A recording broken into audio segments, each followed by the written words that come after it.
Best hero గారు acting madam. Naresh గారు acting చాలా బాగా చేశారు. సో ఓన్లీ నరేష్ గారు one man show madam. Yeah madam. Naresh గారే మేడం. ఓన్లీ స్టోరీ అనేది అదే మేడం. మనం చేసే మిస్టేక్లు ఉంటాయి కదా, దాని మీద బేస్ అయి తీసినట్టున్నారు. సో అది చాలా బాగా నచ్చింది మేడం నాకు యాక్చువల్గా. డిసిషన్ మేడం, వైరల్ డిసిషన్ అంటే మనం సప్న తీసుకునే డిసిషన్ ఎప్పటికైనా మంచిది కాదని చెప్పింది మేడం సినిమా.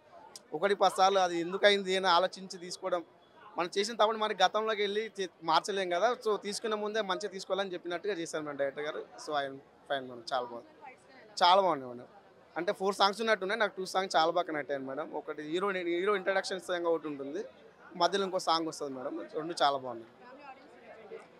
చూడొచ్చు మేడం, కానీ అందరూ ఊరో మా సినిమా ఫ్యామిలీ ఆడియన్స్ కూడా చూడొచ్చు మేడం. అంటే అంత ఇదేం లేకుండా కొంచెం బాగానే ఉంది మేడం. 5కి 4 ఇస్తాను మేడం. Thank you. బచ్చలమల్లి నాకు అది కూడా గొప్ప సినిమా ఏం కాదు, రొటీన్ సినిమానే. కాకపోతే ఏంటంటే న్యాచురాలిటీగా ఉండాలి, న్యాచురల్ కంటెంట్ లాగా ఉండాలి, ఏదో తమిళ వాళ్ళు తీసినట్టు ఉండాలి అని మనం అనుకుంటూ ఉంటాం. తమిళ వాళ్ళు చాలా న్యాచురల్గా తీస్తారు, రియలిస్టిక్గా తీస్తారు అని అదే తీయాలనుకున్నారు తప్ప సినిమాలో కంటెంట్ ఏంటి, దమ్మెంత ఉంది అనేది చూసుకోవట్లేదు. అది ఒక్కటి మిస్సింగ్. మన వాళ్ళు ఈ రోజున మన వాళ్ళు కూడా చాలామంది న్యాచురల్గా తీస్తున్నారు, కాకపోతే దమ్ము ఇస్తున్నారు, హై ఇస్తున్నారు. హై లేదు. ఫస్ట్ హాఫ్ చాలా చాలా బాగా తీసుకెళ్లారు, ఇంటర్వెల్ వరకు కూడా సినిమా అదిరిపోయింది.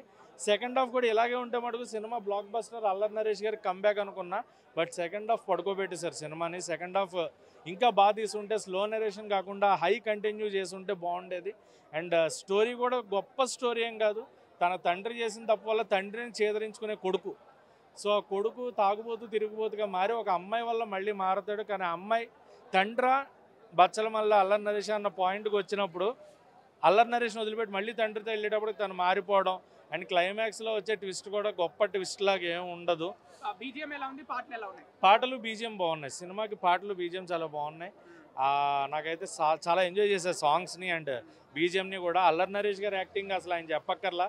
నాకు ఆయనలోని గొప్ప యాక్టర్ని నేను చూసింది నేను సినిమాలో, ఆ తర్వాత వేదన్ సినిమాలో, గమ్యం సినిమాలో, అండ్ ఇంకా ఆయన గురించి నాంది, ఇంకా ఆయన్ని కంప్లీట్గా మార్చిన సినిమా అయితే నాంది.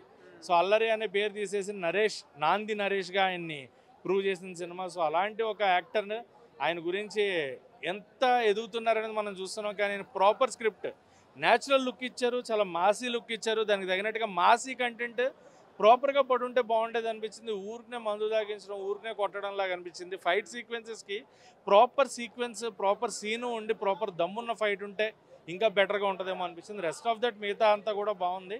బట్ స్టోరీ నరేషన్ స్లో ఉండడం, రొటీన్ స్టోరీ ఉండడం వల్ల cinema second half connect below average భయ్యా.